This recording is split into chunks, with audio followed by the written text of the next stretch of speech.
vontade de Deus é boa, agradável e perfeita.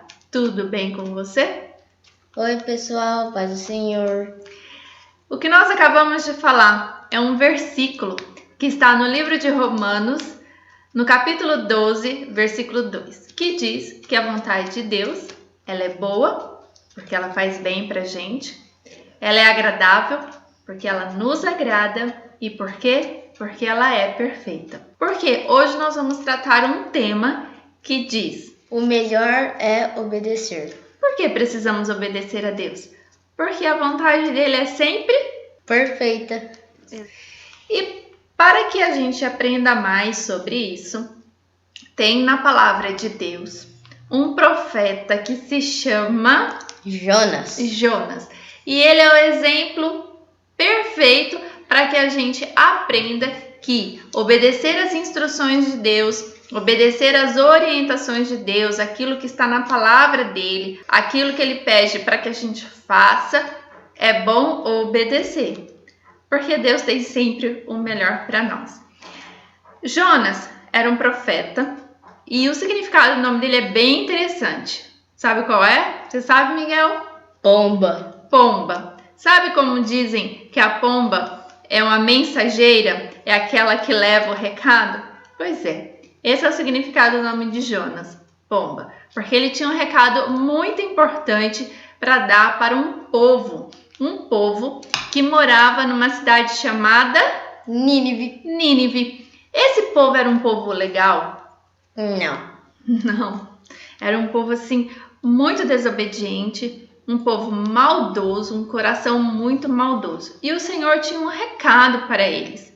E o Senhor pediu para que Jonas fosse levar este recado até os ninivitas, que são os moradores de Nínive.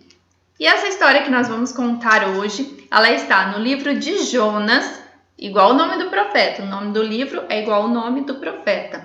O livro de Jonas, no Velho Testamento.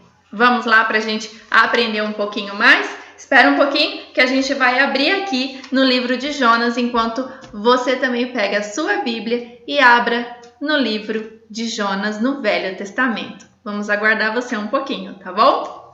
Até já!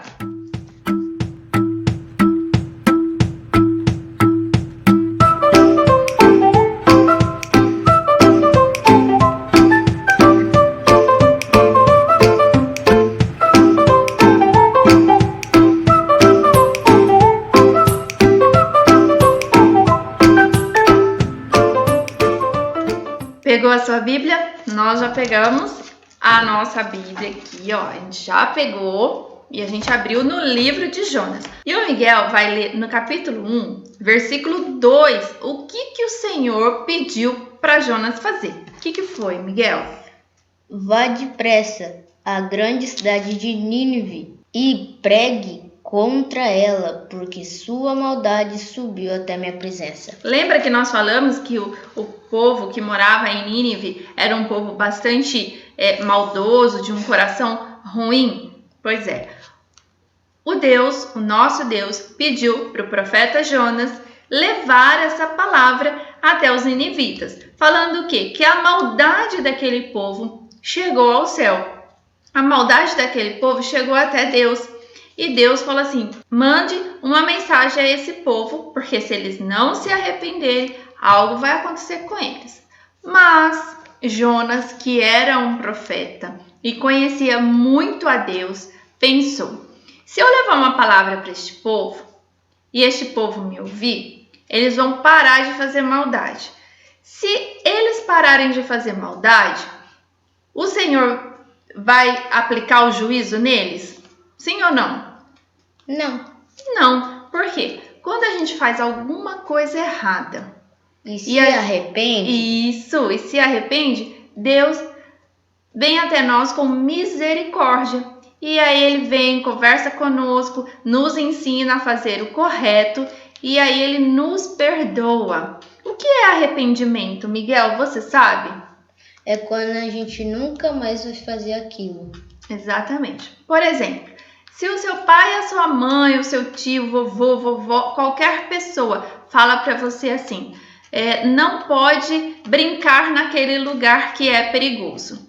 Aí você pega e vai lá e brinca naquele lugar. Isso é uma desobediência, não é? Uhum. A desobediência de uma instrução. O que pode acontecer? Você pode se machucar naquele lugar. Aí você se machuca, você volta chorando, conta para o papai ou para a mamãe, para aquela pessoa que te deu a instrução, que não poderia ir ali, e você foi. Aí essa pessoa vai conversar com você, você vai ouvir e nunca mais vai fazer errado, certo? Isso é arrependimento. E Deus é assim conosco. Deus queria que o Jonas, o profeta Jonas, fosse levar uma palavra a esse povo, porque eles estavam fazendo muitas coisas erradas. E era para Jonas avisá-los que se eles não se arrependessem da maldade do coração deles e das atitudes dele, o Senhor ia fazer alguma coisa com eles. Nínive será destruída em 40 dias. Então eles tinham que realmente se arrepender, não é?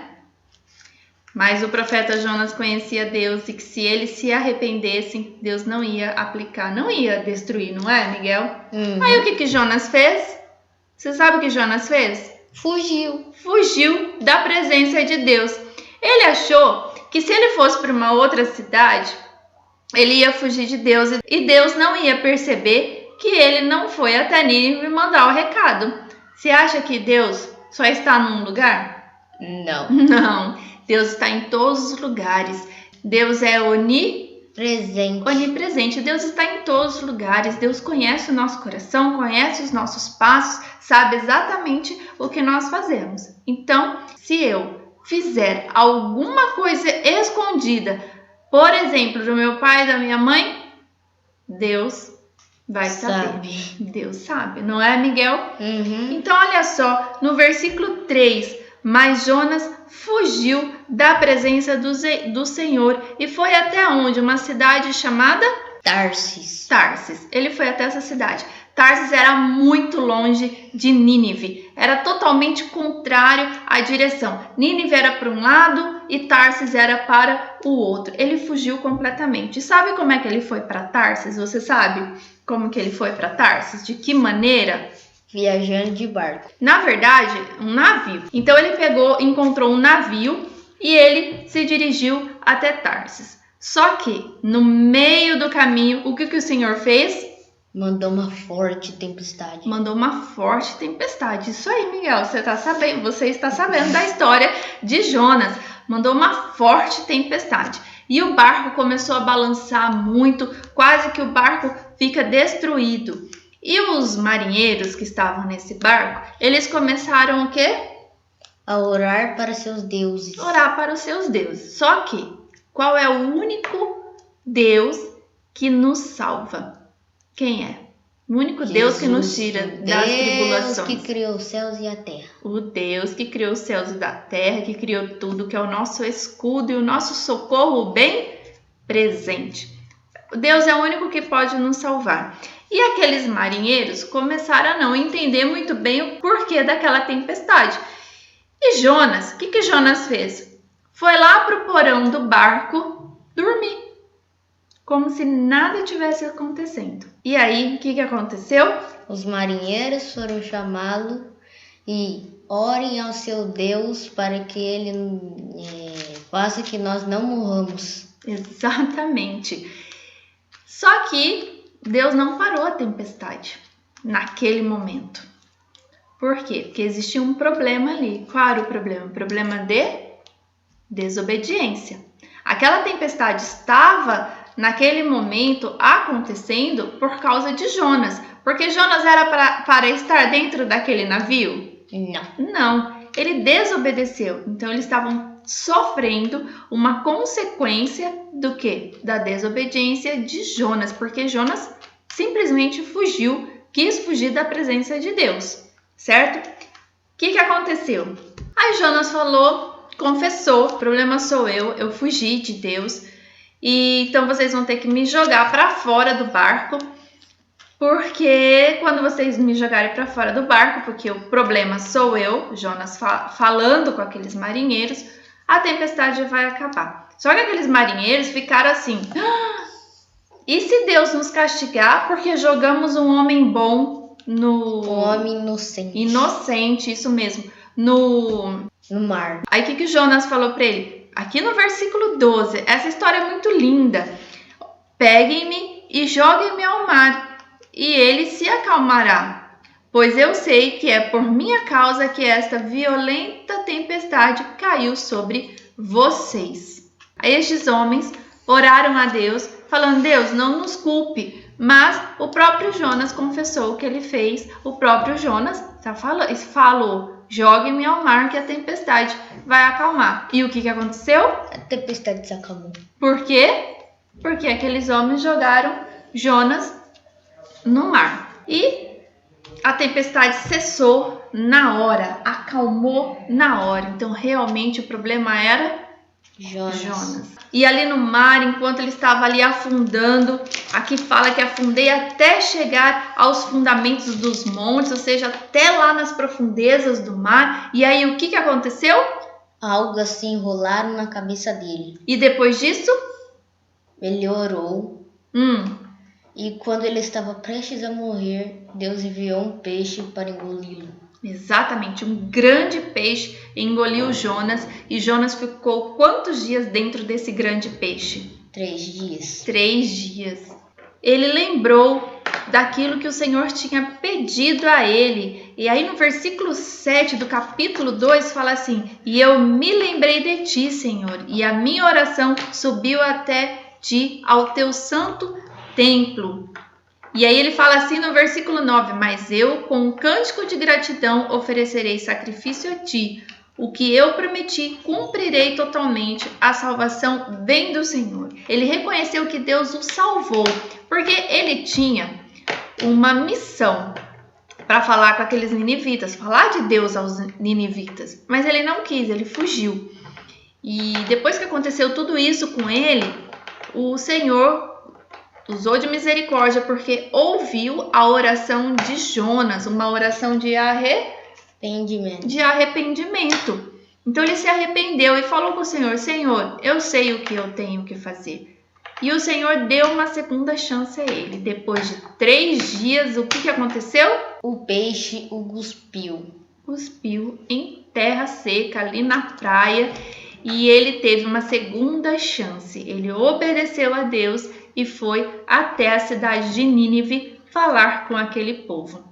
E a cidade de Nínive era pequenininha? Não. Era muito grande. Demorava 3 dias só para dar a volta completa nela. Exatamente. Então, ele teve que falar com aquele povo para que aquele povo se arrependesse dos maus caminhos que ele estava vivendo. Mas só aquele povo se arrependeu ou teve outra pessoa que se arrependeu nessa história? Jonas também se arrependeu. Jonas também se arrependeu. Então, fica com uma lição para mim e para você. Quando Deus te instruir algo através do seu pai, da sua mãe, de algum responsável, através da palavra de Deus, né, Miguel? Então, quando a gente lê, por isso que é importante ler a palavra de Deus, ler a Bíblia, porque a Bíblia vai nos ensinando o que é certo e o que é errado. E quando Deus nos instrui, nos orienta a fazer alguma coisa, Ele só vai nos orientar a fazer as coisas certas, certo? Porque Deus é correto. Deus é santo. Ele é perfeito. Então, quando nós obedecemos aquilo que Deus nos pede para fazer, o que acontece? A gente colhe um monte de frutos bons. Exatamente. E quando a gente desobedece? A gente pega frutos amargos. Colhe frutos amargos, porque nós colhemos o que plantamos. Colhemos o que plantamos. Jonas colheu o que ele plantou? Sim. Sim. Ficou ali naquele mar agitado, fez aquelas pessoas passarem por aquela situação. Então, muitas vezes, Miguel, quando nós desobedecemos, nós não prejudicamos somente a nós, nós prejudicamos também outras pessoas, porque deixamos o pai e a mãe tristes, os responsáveis. Quando acontece alguma coisa na escola de ruim, deixamos os professores chateados e também aquilo que a gente leva de castigo. Então, nós precisamos ter um coração que arrependido, porque Deus é quem sabe os planos que tem para nós. certo? E que é o tema, o melhor é Descer. Vamos obedecer a Deus. Como que a gente obedece a Deus? Obedecendo os responsáveis, o pai, a mãe, as instruções que Deus nos dá através da palavra dele. Eu vou ler para vocês o versículo completo da frase que nós iniciamos hoje a nossa aula, que está no livro de Romanos, capítulo 12, versículo 2, que diz assim: Não se amoldem ao padrão deste mundo, mas transformem-se pela renovação da sua mente, para que sejam capazes de experimentar e comprovar a boa, agradável e perfeita vontade de Deus. Para que sejamos capazes de experimentar. Só experimentamos a boa, agradável e perfeita vontade de Deus se obedecê-lo. E não imitar as coisas ruins. Se nós imitarmos as outras pessoas que fazem coisas ruins, a gente vai experimentar a perfeita vontade de Deus? Não vamos. Então, nós precisamos olhar o quê? Para os bons exemplos, que é o que está falando este versículo. Nós não podemos olhar para as coisas ruins deste mundo e imitar as coisas ruins deste mundo. Só podemos imitar as coisas boas e imitar a palavra de Deus, para que o nosso coração seja cada vez mais um coração segundo a vontade de Deus. Porque a vontade de Deus, ela é boa, agradável e perfeita. Nós não precisamos passar por situações desagradáveis por causa da desobediência. Basta obedecer. Então, coloque isso no seu coração. Eu vou colocar no meu coração e o Miguel vai colocar no coração dele. Que o importante é obedecer para colhermos frutos bons, frutos doces. Amém? Fique com essa palavra. Obedeça sempre, porque o Senhor tem sempre um plano muito bom para a sua vida e para a minha vida. E agora nós vamos orar para que o seu coração seja cheio de coisas boas. Amém? Senhor Deus, em nome de Jesus, queremos te agradecer por esta palavra, te agradecer pelo seu ensinamento e que cada um de nós tenhamos um coração puro, um coração obediente, para que nós venhamos a desfrutar da vontade perfeita de Deus. A vontade de Deus, ela é sempre boa, ela é sempre agradável e ela é sempre perfeita. Em nome de Jesus, amém. Amém? Que Deus abençoe, porque Deus é bom o tempo todo. E o tempo todo Deus é bom. Um beijo, Deus abençoe. Tchau.